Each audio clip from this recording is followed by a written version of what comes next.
தொலைவில் நிற்கும் திருமணப்பட்டு விவாகா தி சென்னை சில்க்ஸ். பல மாதங்களாக எதிர்பார்க்கப்பட்ட லால் சலாம் திரைப்படம் ஒரு வழியாக நேற்று ஆடியோ லான்ச். திரும்பவும் காக்கா கழுகு பிரச்சனையை இதில் கொண்டு வந்துட்டாங்க. இன்னைக்கு சோஷியல் மீடியாவில் ஒரு பரபரப்பு கிரியேட் ஆனதான் படத்துக்கு அது ஒரு பெரிய பூஸ்டாக இருக்குன்னு நம்புறாங்க. அது இப்போ ரஜினிக்கு மட்டும் விதிவிலக்கா என்ன? லால் சலாமை பத்திரிக்கை வைக்கணும்னா ஒரே வழி என்ன பண்ணலாம்? அப்ப ஏற்கனவே நம்ம கழுக பார்க்க விட்டோம், காக்காவை துரத்தி விட்டோம், எதுவும் நடக்கல. இப்ப பாப்போம், நாமளே துரத்தின காக்காவை திருப்பி கூப்பிட்டு இந்த காக்கா அந்த காக்கா இல்ல, இந்த கழுகு அந்த கழுகு இல்ல அப்படின்னு ஒரு கதையை சொன்னோம்னா கரெக்டா இருக்கணும். ஒரு கதைக்கு ஒரு கதை சொல்லியிருக்காரு.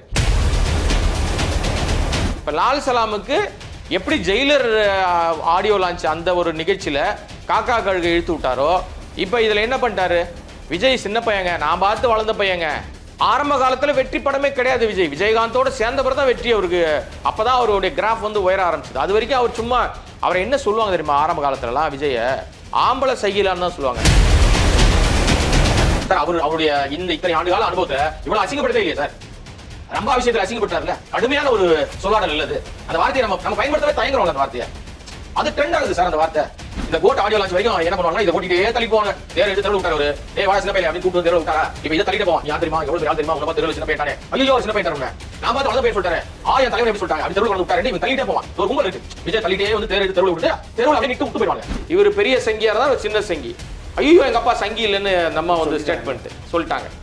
நான் சொல்லல சார் சங்கின்னு, ஊர் உலகமே சொல்லுது. என்ன காரணம்னா அவங்களுடைய எல்லா செயல்பாடுகளையும் நீங்க அதை காமிக்கிறீங்க. இப்போ நீங்கள் முஸ்லீமா நீங்கள் குல்லா போட்டுட்டு அந்த கதாபாத்திரமா பாயா நடிச்சிட்டிங்கன்னா, இஸ்லாமியரா நடிச்சிட்டிங்கன்னா நீங்கள் சங்கி இல்லைன்னு சொன்னால் ஒத்துப்பாங்களா? என்ன சங்கி இல்லைன்னு ப்ரூவ் பண்ணுறதுக்கு இந்த சங்கி எவ்வளோ ட்ரை பண்ணுது அப்படின்னு மற்றவர்கள் கீழே கமெண்ட்ல போடுவான். நான் போட மாட்டாத. ஏன்னா ஐஸ்வர்யாவுக்கு இது தேவையில்லாத வேலை. லால் சலாம் மேடைய ரஜினி, அவர் மகள் ஐஸ்வர்யா, விஷ்ணு விஷால் சம்பந்தப்பட்ட எல்லாரும் விஜயும் அஜித்தையும் வச்சு ப்ரமோஷன் தேடிட்டாங்க. சார் வணக்கம். வணக்கம். பல மாதங்களாக எதிர்பார்க்கப்பட்ட லால் சலாம் திரைப்படம் ஒரு வழியாக நேற்று ஆடியோ லான்ச் குடியரசு தினம் அன்னைக்கு பண்ணிட்டாங்க. ஸோ பெரிய எதிர்பார்ப்பு இல்லாமல் தான் இருந்தது இந்த படத்துக்கு. ஸோ இப்போ திரும்பியும் வழக்கம் போல் அந்த ஆடியோ ரிலீஸில் ஒருத்தருடைய ஆடியோ ரிலீஸ் பண்ணால் தான் வேலைக்கு ஆகும் போல். ஸோ அந்த மாதிரி திரும்பவும் காக்கா கழுகு பிரச்சனையை இதில் கொண்டு வந்துட்டாங்க. ஆக்சுவலாக அந்த பிரச்சனை போன வருஷமே இவங்க நினச்சிருந்தா முடிச்சிருக்கலாம். எதுக்கு ஒரு ஆடியோ வெளியீட்டு விழாவில் மட்டுமே இதை மட்டும் பேசி பண்ணுறது? காரணம் என்ன? ப்ரொமோஷனுக்காக தான் பண்ணுறாங்களா? நீங்கள் வேற என்ன காரணம் சொல்ல முடியும்? இதில் ஒரே காரணம், பரபரப்பு வேணும். நீங்கள் அந்த விழா விஷயத்தோடு முடிச்சிட்டிங்கன்னா அதுக்கப்புறம் ஒரு சரக்கு இல்லை சார். இன்றைக்கி சோஷியல் மீடியாவில் ஒரு பரபரப்பு கிரியேட் ஆனதான் படத்துக்கு அது ஒரு பெரிய பூஸ்டாக இருக்குன்னு நம்புகிறாங்க. அது இப்போ ரஜினிக்கு மட்டும் விதிவிலக்கா என்ன? எனக்கு தெரிஞ்சு ரஜினி 75லேருந்து இப்போ வரைக்கும் பல படங்கள் வெற்றி படங்களை கொடுத்துருக்காரு. ஆனால் அந்த கதை மீது நம்பிக்கை வச்சு, டைரக்டர் மேலே நம்பிக்கை வச்சு, அவர் கதாபாத்திரம் என்ன கொடுக்குறாலும் நடிச்சுட்டு போயிட்டே இருப்பார். எங்கேயும் இந்த மாதிரி கருத்து சொல்லி குட்டி கதை சொன்னார். எப்போத்துலேருந்து ஆரம்பித்தார் அவர்? யோசிச்சு பாருங்களேன். எவ்வளோ காலமாக குட்டி கதை ஆரம்பிக்கிறாரு? ஆரம்பத்துலேருந்து அப்படியே பேசி பழகுவாரா? இல்லை, இப்போ தேவைப்படுது அவருக்கு. இந்த மேடையே அவர் பயன்படுத்தின விதம் பார்த்தீங்கன்னா எல்லாருக்கும் தெரியும். போன எல்லாரும் கேட்டு பாருங்களேன். நீங்கள் அவர் சாதாரணமாக மைக்கு பிடிச்சி மேடையில் பேசும்போது இந்த எந்த பஞ்சாயத்தையும் பண்ணலை. ஆமாம், வழக்கம் போல் எல்லாருக்கும் நன்றி சொன்னார், இது சொன்னார், அது சொன்னார்னு எமோஷ்னலாக பல விஷயங்களை பேசிட்டு அதுக்கப்புறம் புகைப்படம் எடுத்துக்க எல்லாரும் ஏறி நின்னாங்கல்ல. அப்போ தான் காம்பேர் பயன்படுத்தின மேடையை இவர் மைக்கு பிடிச்சார். பிடிச்சி 2 பாயிண்ட்டை வெளுத்து விட்டாரு. அதுதான் கண்டென்ட் இல்லை. அவர் யோசித்து பார்த்துருப்பாரு, நம்ம பேசின ஒன்றும் சரக்கு இருக்க மாதிரி தெரியலையே. இப்போ லால் சலாமை பத்திரிக்கை வைக்கணும்னா ஒரே வழி என்ன பண்ணலாம்? அப்போ ஏற்கனவே நம்ம கழுக பார்க்க விட்டோம், காக்காவை துரத்தி விட்டோம், எதுவும் நடக்கலை. இப்போ பார்ப்போம், நாமளே துரத்தின காக்காவை திருப்பி கூப்பிட்டு இந்த காக்கா அந்த காக்கா இல்லை, இந்த கழுகு அந்த கழுகு இல்லை அப்படின்னு ஒரு கதையை சொன்னோம்னா கரெக்டாக இருக்கணும். ஒரு கதைக்கு ஒரு கதை சொல்லியிருக்காரு. நான் எப்படி அதை பார்த்தேன்னா, அந்த மேடையில் ரஜினி புகழ் பாடுகிற மேடை அதை ஒத்துக்கிறீங்களா? ஆமாம், அது உண்மைதான். ரஜினி புகழ் பாடுகிற மேடையில் தன் புகழை ஓரமாக ஒதுக்கிட்டு விஜய புகழ் பாடியிருக்காரு.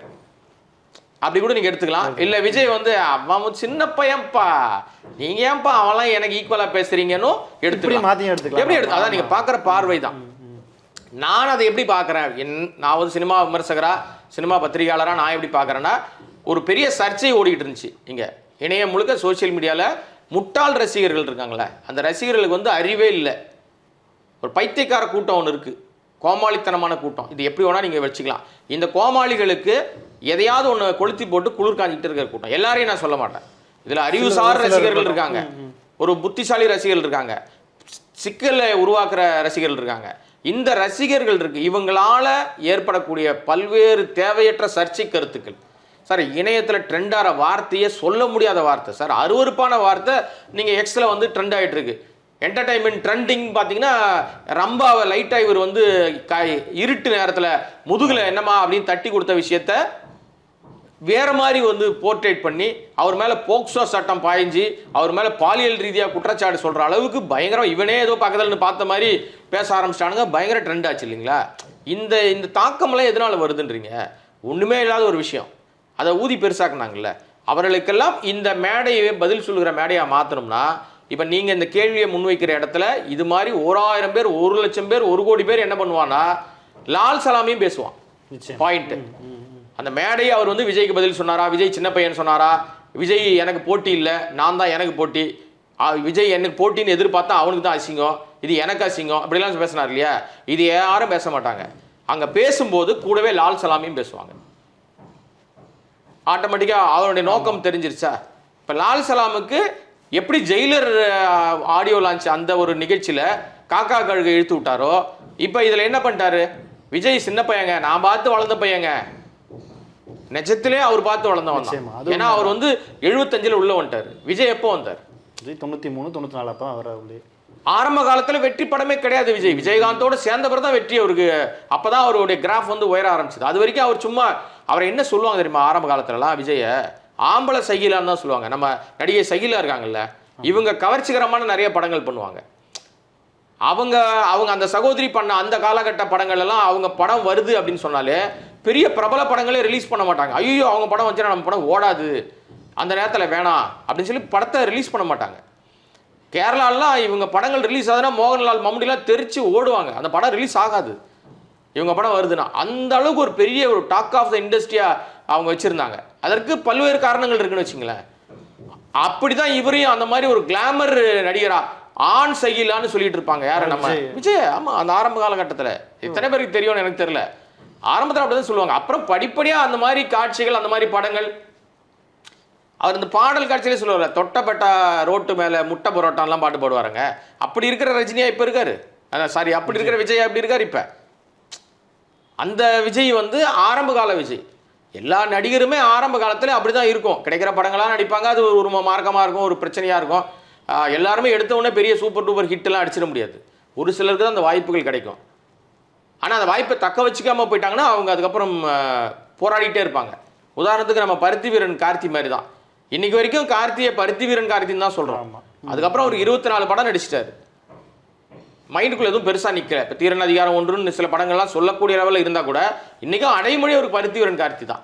அந்த மாதிரி வந்து நீங்கள் ஆரம்ப கால விஜயனுடைய படங்கள் எல்லாமே வேறு மாதிரி ஒரு படங்களாக தான் இருந்துச்சு. ஒரு ஹீரோவுக்கான படமாக இல்லை. அதனால நான் பார்த்து வளர்ந்த பையன் அப்படின்னு சொல்லிட்டாரு அப்படின்னு இவர் சொல்கிற விதத்தில் நம்ம வந்து இது தப்பு கிடையாது. பார்க்குற பார்வை. இப்போ நம்ம சாதாரணமாக பேசுகிறோம், சில பேர் ஆக்ரோஷமாக பேசுவாங்க. எப்படி நீ சொல்லுவ சின்ன பையன்ட்டு, நீ எப்படி எங்கள் தலைவனை சொல்லுவேன்ட்டு ஒரு கூட்டம் கொந்தளிக்கும். நான் சொன்ன கோமாளிகள், அது கொந்தளிக்க, அது கொந்தளிகள்னா அவன் கோமாளியே கிடையாதுங்க. அவனுக்கு தேவையில்லை, இதைத்தானே விரும்பியிருக்காரு. பாயிண்ட். நீங்கள் இப்போ ஃபைனல் அவுட்புட் எங்கே வந்து நிற்கிறீங்க? கொந்தளிக்கிறதுக்கு தானே இந்த பேச்சு உங்களுக்கு. விஜய்க்கு என்னை வந்து போட்டியாளராக நினச்சா விஜய்க்கு அசிங்கம், நான் விஜயை போட்டியாளராக நினச்சா எனக்கு அசிங்கம்னார்ல. இதோட நிறுத்தியிருந்தால் இந்த சர்ச்சையெல்லாம் வராது.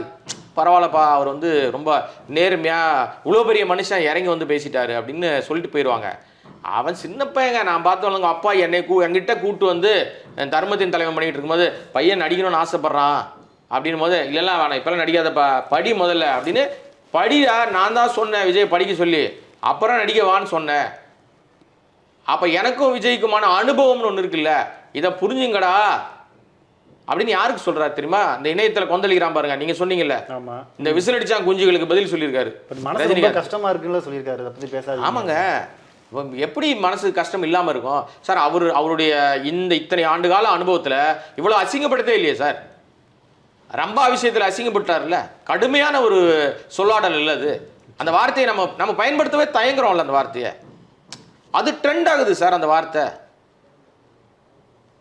அதுதான் சொல்ல வரேன் நான். இப்போ அந்த வார்த்தை ட்ரெண்ட் ஆச்சுனோன்னு இவங்க என்ன பண்ணிட்டாங்க, உடனே வந்து இவர் வந்து செருப்படி வாங்கிட்டார் அப்படின்னு சொல்லி அந்த வார்த்தையை ட்ரெண்ட் பண்ணாங்க.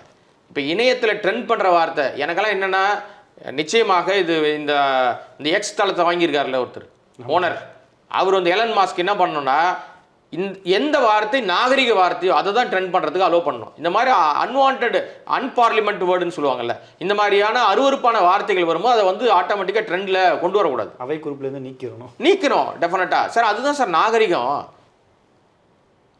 நீங்கள் குடும்பத்தோடு உட்காந்து அந்த வார்த்தையை படிக்க முடியுமா? இல்லை குடும்பத்தில் உட்காந்து பேச முடியுமா? இப்படி ஆனால் தெருவில் பேசுகிற மாதிரி பேசி திரிறாங்களே, குழாயடி சண்டையில் பேசுகிற மாதிரி, நீ யார் தெரியுமாடா, அவன்டா இவன்டா அந்த பையன்டா இந்த பையன்டான்னு பேசிகிட்டு இருக்காங்க. நம்ம வந்து அடிப்படையிலேயே நமக்கு சொல்லி கொடுத்து வளர்ந்தவர்கள் அப்படிலாம் நமக்கு சொல்லி கொடுக்கல. இது ரொம்ப கஷ்டமாக இருக்குது. அப்போ நம்ம வெளியேந்து பார்க்குற நமக்கே கஷ்டமாக இருக்குல்ல, இந்த துறையிலேயே இருக்கோம், நம்ம வெளியேந்து பார்க்குற நமக்கே கஷ்டமாக இருக்குது. சம்மந்தப்பட்ட ரஜினிகாந்த் வருத்தப்படாமல் இருப்பாரா சார்? ரஜினிக்கு மீது மாறுபட்ட கருத்து எனக்கு நிறைய இருக்கும். ஆனால் இதை வந்து அவர் சொன்ன விஷயத்தில் நிஜமாவே அவர் வருத்தப்பட்டு தான் அதை இதோட முற்றுப்புள்ளி வச்சிருங்க. நீங்கள் என்னதான் சொன்னாலும் ஒரு சின்ன பையன் தான், அதனால நீங்கள் வந்து இது முற்றுப்புள்ளி வச்சுட்டு அடுத்த வேலையை பாருங்க நீங்கள். பட் இதை ஒரு மனசார சொல்லியிருப்பாருன்னு நினைக்கிறீங்களா, இல்லை வெறும் ப்ரொமோஷனுக்காக மட்டுமே இதை பேசியிருக்காரா? சார் மனசார சொல்லித்தான் ஆகணும் சார். இதை அவர் சொன்னாரா இல்லையான்னு எனக்கு தெரியாது. அவர் மனசுக்குள்ளே நான் எப்படி உள்ளே புகுந்து போய் பார்க்க முடியும்? நான் ஜோசியரா? நான் கிடையாது. ஆனால் அவர் மனசார சொல்லி இல்லைனாலும் அது மனசார சொன்னதாக எடுத்துக்கிட்டு அவர் வேலையை பார்க்க போயிட்டாரு. இதை ஊதி பெருசாகிற ஆட்கள் இன்னும் பெருசு. இன்னும் அடுத்த படம் அவர் இந்த கோட் ஆடியோ லான்ச் வரைக்கும் என்ன பண்ணுவானுங்கன்னா, இதை ஓட்டிகிட்டே தள்ளிட்டு போவானுங்க. தேர் எடுத்து தெருவில் விட்டார் அவர். டேய் வாடா சின்ன பையல அப்படின்னு கூப்பிட்டு வந்து தெருவில் விட்டாரா?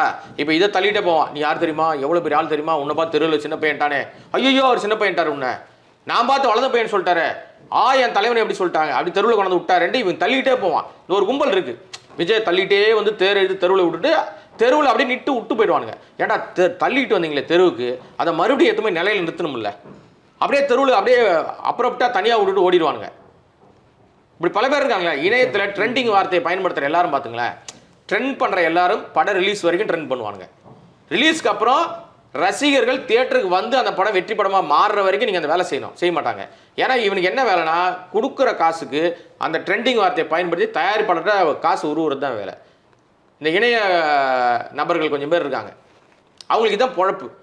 அவங்க என்ன பண்ணுவாங்க, இதில் வந்து பெருசு பண்ணிட்டே இருப்பாங்க. இப்போ நீங்கள் சொன்ன இந்த பேசுகிற எல்லாம் ட்ரெண்டிங்கில் போயிருக்கோம். இப்போ பரபரப்பாக ஓடிட்டு இருக்கோம். இப்போ லால் சலாம் பயங்கரமாக போய் ட்ரெண்ட் நம்பர் 1ல் இருக்கும். படத்துக்கு பெரிய ப்ரமோஷனாக இருக்குமா?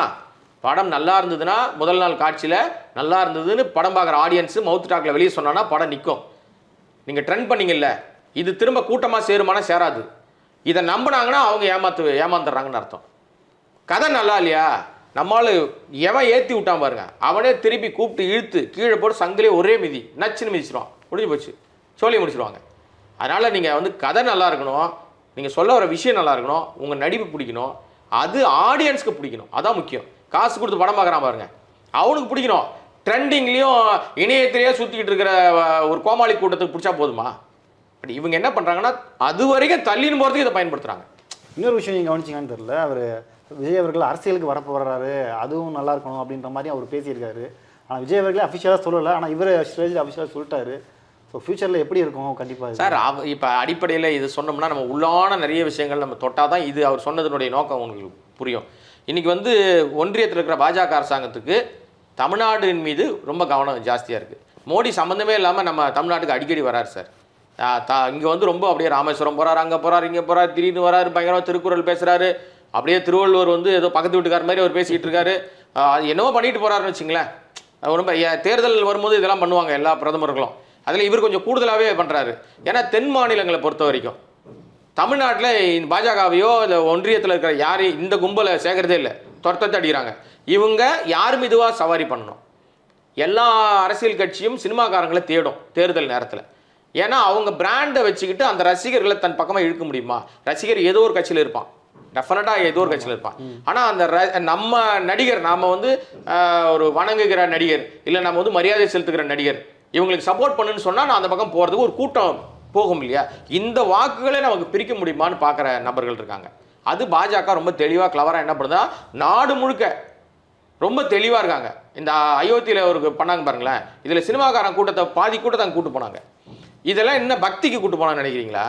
அதெல்லாம் சும்மா ஏமாத்து வேலை சார். இந்த கும்பலை வச்சுக்கிட்டு இவங்கெல்லாம் பார்த்தீங்களா நமக்கு ஆதரவாக இருக்காங்க. இப்போ இவங்களுடைய மாநிலங்களில் நமக்காக இவங்க பிரச்சாரத்துக்கு வருவாங்க, இல்லை இவங்க போட்டோவை போட்டு அவங்க கேட்க முடியாது. இவங்க மூலமாக நமக்கு ஓட்டு சார். இப்போ ரஜினி பிரச்சாரத்துக்கே போக வேண்டாம் சார், அவர் போக விரும்பலன்னு கூட வச்சிங்க சார்.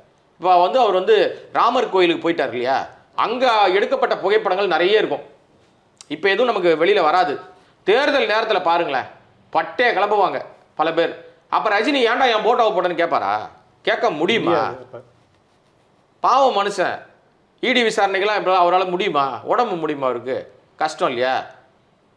தனுஷ் போட்டோவை போட்டால் தனுஷ் கேட்க முடியுமா? ஆனால் தனுஷ் மைக் பிடிச்சி பேசக்கூட வாய்ப்பு இருக்குது. ஏன்னா அவருக்கு தேவை இருக்குது. அவர் இன்னும் வந்து காலத்தை நோக்கி நகரணும். அதனால் அவரும் அங்கே போய் இவர் பெரிய சங்கியாக இருந்தால் ஒரு சின்ன சங்கி. ஐயோ எங்கள் அப்பா சங்கி இல்லைன்னு நம்ம வந்து ஸ்டேட்மெண்ட்டு சொல்லிட்டாங்க. நான் சொல்லலை சார் சங்கின்னு, ஊர் உலகமே சொல்லுது. என்ன காரணம்னா அவங்களுடைய எல்லா செயல்பாடுகளையும் நீங்கள் அதை காமிக்கிறீங்க. அவங்களுடைய அத்தனை விஷயங்கள் உங்ககிட்ட ரிஃப்ளெக்ட் ஆகுது. இப்போ சங்கின்னு யாரை சொல்லுவோம் நம்ம அடிப்படையில்? நாமன்னா உங்களை நான் சேர்த்துக்கல, நீங்கள் ஒரு நெறியாளர், அதனால் உங்களை நான் வந்து தனியாக வச்சிடுறேன். நான் ஒருத்தரை சங்கி அப்படின்னு நம்ம அடையாளப்படுத்துகிறேன்னா அவருடைய முந்தைய செயல்பாடுகள், ஆர்எஸ்எஸ் நாக்பூர் கும்பலுக்கு என்னெல்லாம் இருக்கோ அது எல்லாத்தையும் யார் பிரதிபலிக்கிறாங்களோ அவங்களெல்லாம் அந்த அடையாளத்தில் தானே வைப்போம் நம்ம. யார் மீது பற்று ஜாஸ்தியாக இருக்கோ அவர் வந்து இறை நம்பிக்கை சொல்லிக்கலாம். இல்லைன்னா மனிதர் இப்போ மோடியை ரொம்ப பிடிக்கும், மோடி தான் கடவுள்னு நினைக்கிற ஆளையும் நான் சங்கின்னு தான் சொல்லுவேன் என் பார்வையில் நான். புரியுதுங்களா? இப்போ இவரை ஏன் சங்கின்னு எல்லாரும் சொல்கிறாங்கன்னா அவங்க என்னெல்லாம் சொல்கிறாங்களோ அதெல்லாம் இவர் ரிஃப்ளெக்ட் பண்ணிகிட்டு இருக்கார். இவர் சொல்லிகிட்டே இருக்கார். அந்த அடிப்படையில் தான் இவரை வச்சு செஞ்சுக்கிட்டு இருக்காங்க. இப்போ எங்கள் அப்பா சங்கி இல்லைன்னு இந்த அம்மா இன்னொன்று என்ன சொல்கிறாங்க ஐஸ்வர்யனா, அப்படி அவர் வந்து சங்கியாக இருந்திருந்தால் லால் சலாம் கதையிலே ஒத்துக்க மாட்டார், நடிச்சிருக்க மாட்டார் அப்படின்றாங்க. சார் லால் சலாம் வந்து இவர் காசுக்காக நடித்தாரா பொண்ணுடைய வாழ்க்கைக்காக நடித்தாரான்னு அவர்கிட்ட தான் கேட்கணும். ஏன்னா அவர் வந்து குறைந்த சம்பளத்தில் தான் வந்து தேதிகளை ஒதுக்கி கொடுத்து பொண்ணுடைய வாழ்க்கைக்காக அவங்களுக்கு ஒரு பெரிய உயர்வு கிடைக்கணும்னு நடிச்சதா வெளியில் பேசுகிறாங்க. அது ஒன்று நமக்கு தெரியாது. எது எப்படி இருந்தாலும் சும்மா நடிக்கல இல்லை, இன்னைக்கு அவர் பேரை வச்சு தானே பிராண்ட் பண்ணுறாங்க. வெளிப்படையாக அவர் எல்லாத்துக்கும் என்ன பண்ணணும்? இப்போ நீங்கள் முஸ்லீமாக நீங்கள் வந்து குல்லா போட்டுட்டு அந்த கதாபாத்திரமாக பாயா நடிச்சிட்டிங்கன்னா, இஸ்லாமியராக நடிச்சிட்டிங்கன்னா நீங்கள் சங்கி இல்லைன்னு சொன்னால் ஒத்துப்பாங்களா? அது தப்பான வார்த்தைன்னு நான் வந்து நினைக்கவே இல்லை. நீங்கள் தான் நினைக்கிறீங்க. உங்களை அடையாளப்படுத்துகிறாங்க. இப்போ சில பேர் என்ன சொல்லுவாங்க, ஒருத்தன் சங்கின்னு சொன்னோன்னே இன்னொருத்தன் சொல்லுவான் நீ அங்கி அப்படின்வான், இன்னொருத்தன் சொல்லுவான் நீ யாரா நீ வந்து நீ மங்கி, ஏன்னா குல்லா போட்டா அப்படி சொல்லுவாங்க. என்னென்னமோ அவங்க கதை கட்டிட்டு இருக்காங்க. கலர்லேயே பிரச்சனை பண்ணுறாங்க சார். ஒரு பக்கம் காவின்றான், ஒரு பக்கம் வந்து நீல நிறம்ன்றான், ஒரு பக்கம் வந்து சிவப்புன்றான், ஒரு பக்கம் வந்து பச்சைன்றான். எல்லாத்துக்கும் ஒரு மதம் வந்து குறியீடாக காமிக்கிறாங்க. இவங்க யார் தெரியுமா? இந்த சமூகத்தை சேர்ந்தவர்களாம் நீளத்தை பிடிச்சின்னு தொங்குவாங்க. இந்த சகப்பு வச்சுக்கிறவங்களாம் வந்து யார் தெரியுமா? இந்த மாதிரி குறிப்பிட்ட சமூகத்தினர், பாட்டாளி வர்க்கம், கம்யூனிஸ்ட்டுகள்லாம் சகப்பை உயர்த்தி பிடிப்பாங்க அப்படின்னு என்னென்னமோ கதை சொல்கிறாங்களே. கலருக்குள்ளேயே நீங்கள் வர்ணாசிரமத்தை வந்து கொண்டு வந்து வைக்கிறீங்க. அப்போ இவர் அதிகமாக விரும்புறது எது? காவியை தான் ரொம்ப விரும்புகிறார். ஆனால் என் மேலே பூச முடியாதுன்னு சொல்லிக்கிறாரு. அதுவும் சொல்கிறேன். நேற்று அவங்க ஐஸ்வர்யா பேசும்போது அவர் கொஞ்சம் கண் கலங்கினார். அதையும் நிறைய பேர் நோட் பண்ணாங்க. ஆமாம் சார், அது கண் கலங்க தான் சார். ஏன்னா எவ்வளோ பெரிய விஷயத்தை என் பொண்ணு இவ்வளோ அறிவுபூர்வமாக பேசிட்டாலே, லால் சலாமை பற்றி பேசுறதுக்கு நம்ம சொன்னோம்னா சொல்லி கொடுத்து ட்ரைனிங் கூட்டு வந்தா இப்போ எவ்வளவு பெரிய முக்கியமான விஷயத்தை இன்னைக்கு வந்து நாடு முழுக்க நம்மளை இப்படி தானே வச்சு செய்கிறானுங்க. அதை நம்ம பொண்ணு இப்படி தொட்டுட்டாலே அப்படின்னு எல்லா தகப்பனுக்கும் ஒரு மகிழ்ச்சி இருக்கும் சார். அது வந்து அவர் வந்து எப்படின்னா பேரின்பம் அடைஞ்சிருக்காரு. அப்படி தான் நான் பார்க்குறேன். மற்றவங்க எப்படி பார்க்குறான்னு எனக்கு தெரியாது. என் பொண்ணுக்கு எவ்வளோ அறிவு, என்னை சங்கி இல்லைன்னு ப்ரூவ் பண்ணுறதுக்கு இந்த சங்கி எவ்வளோ ட்ரை பண்ணுது அப்படின்னு மற்றவர்கள் கீழே கமெண்ட்டில் போடுவான். நான் போட மாட்டேன் அதை. ஏன்னா ஐஸ்வர்யாவுக்கு இது தேவையில்லாத வேலை. பட் அதான் இந்த டாபிக் வந்து அவசியமா? ஏன்னா இந்த மாதிரியான விஷயங்களை வந்து ஆமா இல்லை அப்படின்னு யாரும் பேசிக்கலாம். ஆனால் சம்மந்தப்பட்டவங்க அதெல்லாம் இல்லைங்க அப்படின்னு பேசும்போது அந்த பிரச்சனை வந்து இன்னும் பூதாகரமாக. சார் எங்கள் அப்பன் குதிர்க்குள்ளன்னு யார் சார் சொல்லுவாங்க? நான் அப்படி இல்லைன்னா நீ இருக்குன்னு அர்த்தம். இப்போ நீங்கள் கடந்து போக வேண்டிய இடத்துல நீங்கள் கடந்து போகணும். நீங்கள் கடந்து போகாமல் நான் அங்கே தான் நிற்பேன்னா நில்லுங்க. அதுதான் பாயிண்ட். இப்போ நீங்கள் லால் சலாம் ஆடியோ நிகழ்ச்சி உங்கள் படத்தின் மீதான நிகழ்ச்சி. ஒரு இயக்குனராக இந்த படத்தில் நான் இவ்வளோ கஷ்டப்பட்டேன், இது இவ்வளோ முயற்சி எடுத்தேன், இது பண்ணேன், எங்கள் அப்பா எனக்காக பண்ணி கொடுத்தாரு அப்படின்னு உங்கள் அப்பா புகழ் பாடலாம். எங்கள் அப்பா சங்கி இல்லை நம்புங்க அப்படின்னா அது எல்லாரும் என்ன கேட்பாங்க? மெய்யாலுமா சங்கி இல்லையா அப்படியா அப்படி தானே கேட்பாங்க. இது நமக்கு தெரியலையே சார். இது ஒரு ட்ரெண்டு சார். இதன் மூலமாக லால் சலாமுக்கு ஒரு பப்ளிசிட்டியை அவங்க தனக்குரிய பாணியில் ட்ரை பண்ணியிருக்காங்க. நிறைய பிரச்சனைகள் இருக்கு சார் இந்த படம் வெளிவருவது இல்லையே. நிறைய பிரச்சனைகள் இருக்கு. அதெல்லாம் இது மடம் மாத்திருச்சு இல்லை இந்த சிக்கல், இந்த பேச்சு, இவங்க ரெண்டு பேர் பேசின விஷயங்கள். இன்னொரு விஷயம் நீங்கள் கவனிச்சிங்கன்றதில்ல, ஃபஸ்ட்டு விஷ்ணு விஷால் பேசினாரு, கடைசியாக தான் ரஜினி அவர் பேசினார். விஷ்ணு விஷால் பேசும்போது அஜித் அவரை மென்ஷன் பண்ணிட்டாரு. ஸோ இந்த இடத்துல நம்ம விஜயை கொண்டுட்டு வந்தால் தான் நல்லாயிருக்கும் அப்படின்ட்டு 2 பேருமே இங்கே வந்து ஸ்டேஜில். இல்லை நீங்கள் நான் ஒரு விஷயத்தை நான் அதை கவனித்தேன். என்னென்னா அஜித் அப்படின்னு ஒரு வார்த்தையை சொல்லி நிறுத்தணும். யாருங்க கேப்டனாக வரணும்னு நீங்கள் நினைக்கிறீங்கன்னா அஜித்னாரு சொல்லிட்டு ஒரு பாஸ் விட்டார்ல, திரும்ப ஒரு பேச்சை ஆரம்பிக்கிறதுக்கு ஒரு கிட்டத்தட்ட ஒரு 2 நிமிடங்களுக்கு மேலே ஆச்சு. ஏன்னா அவ்வளவு அரங்கம் அதிர்ந்தது. அவரை குறித்து பெருசாலாம் எதுவும் பேசவே இல்லை. இப்போ விஜய் மாதிரி ஒரு பெரிய கதாலாம் சொல்லலை. அவர் கிரிக்கெட் கேப்டனாக வரணும்னா யாரு, கேப்டனாக இருக்கணும்னா யார், உங்களுக்கு உங்கள் சாய்ஸ் என்ன அப்படின்னா யோசித்து அஜித்னு சொல்கிறாரு. அப்போ அந்த அஜித் என்ற வார்த்தைக்கு அந்த அரங்கத்தில் இருந்தவங்களாம் யார், சிம்பிளாக யோசித்து பாருங்க, ரஜினி ரசிகர் தான் வந்திருப்பான். ஆமாம். அப்போ அவ்வளோ கோஷம் போடுறான்னா அவனுக்கு பிடிக்குதா பிடிக்கலையா அஜித்தை? இல்லை பிடிக்குதுன்னு எடுத்துக்கலாமா, இல்லை விஜய் பேர் வரல விஜய்க்கு எதிராக இருக்கிறவர் தானே அப்படின்னு அப்படி கூட எடுத்துக்கலாம். எப்படி வேணால் எடுத்துக்கலாம், பார்க்குற பார்வை தான். ஆனால் அந்த மேடையை, லால் சலாம் மேடையை ரஜினி, அவர் மகள் ஐஸ்வர்யா, விஷ்ணு விஷால் சம்பந்தப்பட்ட எல்லாரும் விஜயும் அஜித்தையும் வச்சு ப்ரமோஷன் தேடிட்டாங்க. அந்த மேடைக்கு இவர்கள் பேச்சு தேவையில்லாத பேச்சு. இவர்கள் பேர் அங்கே வர வேண்டிய வேலையே கிடையாது. இப்போவும் ரஜினியினுடைய புகழுக்கு அப்படி தேவையான ஒரு கூட்டம் கிளம்பும். அதான் நான் கேட்க நினைச்சேன். அதாவது ரஜினி அவர்கள் நடிக்கிற ஒரு மிகப்பெரிய படத்தை ப்ரமோட் பண்ணுறதுக்கு விஜய் அஜித் இவங்க பேர் தான் பயன்படுதா, தேவைப்படுதா? அந்த மேடையை வேற என்னவா பயன்படுத்துறீங்க நீங்க? இப்ப டாக், இண்டஸ்ட்ரி டாக்கு ரஜினி பேசிய வார்த்தையோடு சேர்ந்து விஜய் பேர் தானே வருது எல்லா இடங்கள்லயும். ஆனா அதுதான் வந்துடக்கூடாதுன்றதுல தெளிவா அவர் என்ன சொல்லிட்டாருன்னா, இதை மட்டும் சொன்னா விஜயை வந்து ஏதோ பெருசா. இப்போ நான் இன்னைக்கு கூட ஒரு நண்பர் ஒருத்தர் ஒரு விஷயம் பேசியிருக்காரு, அதை பார்த்து எனக்கு சிரிப்பு தான் வந்துச்சு. ஏதோ வந்து விஜயை பார்த்து, விஜயருடைய அரசியல் வளர்ச்சி பார்த்து அரசியல் வரப்போறாருன்னு ரஜினிகாந்த் பயந்துட்டாரு, அதனால இறங்கி போயிட்டாரு ரஜினின்னு ஒருத்தர் பேசுறாரு. அட பாவிகளா, ஏடா உங்களாம் கொஞ்சம் மனசாட்சியே வேணாமாடா, அது நியாயம் வேணாமாங்க?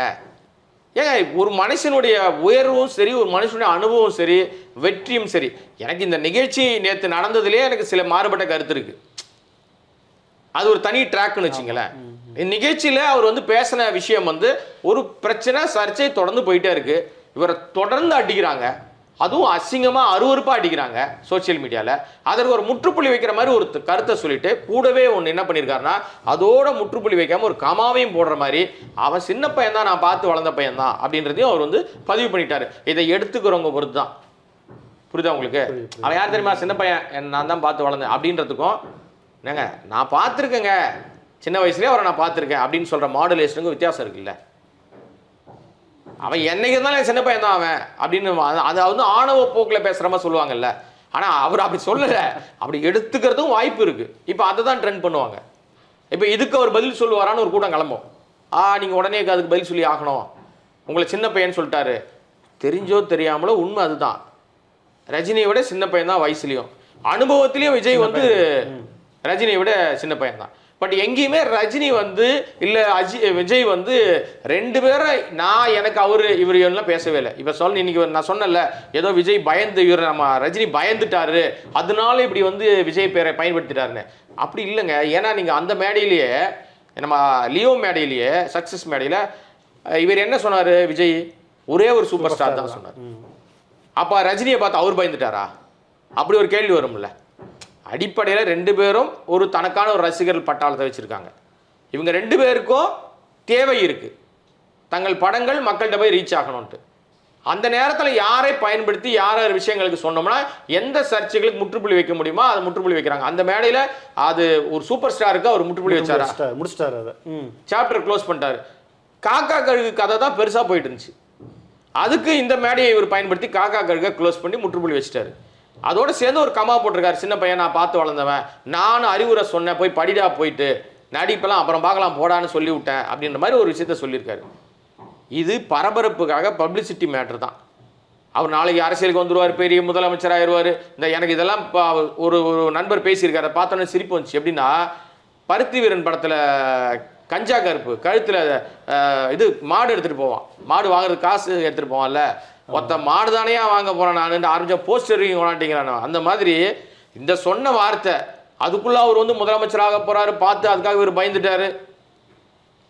யாருக்கும் யாரையும் கண்டு பயப்படுறதெல்லாம் கிடையாது. அவங்க செல்வாக்கு அவங்க ரசிகர்கள்ட்ட இருக்குது. நீங்கள் நல்ல படம் எடுத்தால் ரசிகன் தாண்டி சினிமாக்காரங்க வந்து உங்களை வந்து ஏற்றுப்பாங்க. சினிமா மட்டுமே விரும்புகிறாங்கல்ல, அவன் யாருக்கும் ரசிகனாக இருக்க மாட்டான்.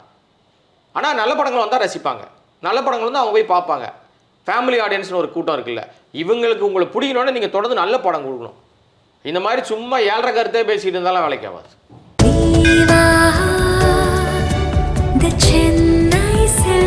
நினைவில் நிற்கும் திருமணப்பட்டு விவாகா தி சென்னை சில்க்ஸ்.